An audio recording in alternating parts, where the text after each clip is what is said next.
Bismillahirrahmanirrahim. Assalamualaikum warahmatullahi wabarakatuh. Baik, langsung saja. Perkenalkan, nama saya Muhammad Fauzi Anas, dengan NIM 6020124086 dari jurusan Teknik Informatika kelas B angkatan 2024. Baik, pada kesempatan kali ini izinkanlah saya untuk menjelaskan rangkuman saya dari materi UML atau Unified Modeling Language untuk memenuhi tugas dari mata kuliah pemrograman berorientasi objek. Nah, sebelum kita masuk ke penjelasan materi, izinkanlah saya memberi gambaran sedikit tentang sejarah singkat dari UML.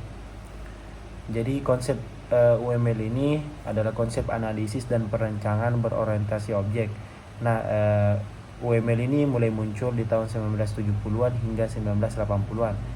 Nah, saat itu banyak metode berbeda digunakan, misalnya OOSE oleh Grady Boch, OMT oleh James Rembaugh, dan Object Theory oleh Ivar Jacobson. Nah, karena tidak ada standar yang seragam, ketiga tokoh ini akhirnya bekerja sama dan menyatukan metode mereka menjadi UML atau Unified Modeling Language.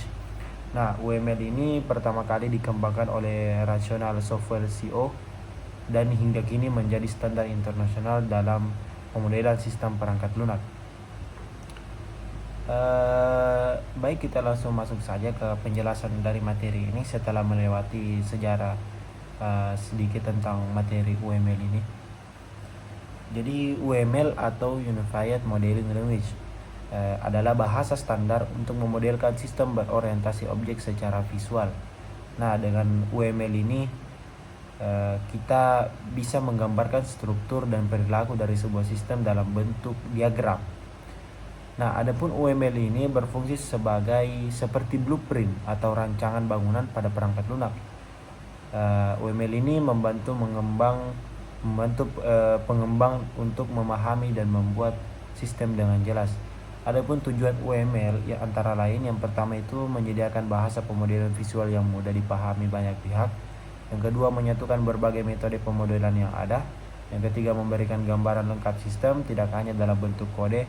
Dan yang keempat, mempermudah proses dokumentasi dan komunikasi antar tim pengembang.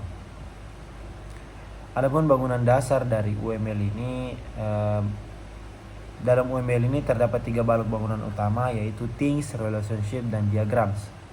Nah, things atau elemen pembentuk. Di dalam things ini ada 4 elemen atau ada 4 jenis, yang dimana di dalamnya yang pertama ada structural things seperti kelas, interface, use case, komponen, dan node. Nah, ini tuh menggambarkan struktur statistik sistem. Yang kedua ada behavioral things atau menggambarkan perilaku sistem seperti interaction dan state machine. Yang ketiga ada grouping things, digunakan untuk mengelompokkan elemen-elemen sistem, contohnya package. Dan yang keempat ada annotation things atau catatan atau komentar yang menjelaskan elemen dari UML ini. Baik, bagian kedua yaitu relationship. Di dalam relationship ini ada terbagi juga menjadi 4 tipe dalam hubungan utama antar elemen UML. Yang pertama ada dependensi atau ketergantungan antar elemen. Yang kedua ada association atau hubungan langsung antar objek. Yang ketiga ada generalization, pewarisan antar kelas. Dan yang keempat ada realization, implementasi dari interface oleh kelas. Selanjutnya ada diagrams. Nah, di dalam diagram ini mempunyai 9 jenis diagram utama. Yang pertama ada kelas diagram, kedua objek diagram, ketiga komponen diagram, keempat deployment diagram, yang kelima ada use case diagram, yang keenam ada sequence diagram, yang ketujuh ada collaboration diagram, yang kedelapan ada state chart diagram, dan yang kesembilan ada activity diagram.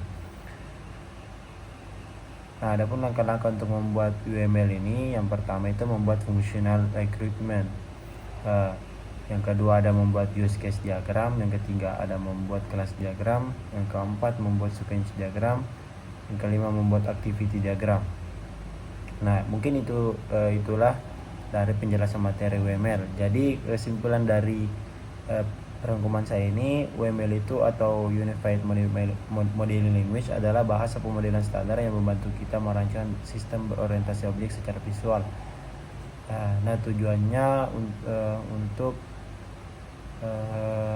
tujuan dari Unified Modeling ini, Unified Modeling Language ini adalah untuk menyediakan bahasa pemodelan visual yang lebih mudah dipahami oleh banyak pihak. Mungkin itu saja yang bisa saya sampaikan. Lebih dan kurangnya mohon dimaafkan. Wassalamualaikum warahmatullahi wabarakatuh.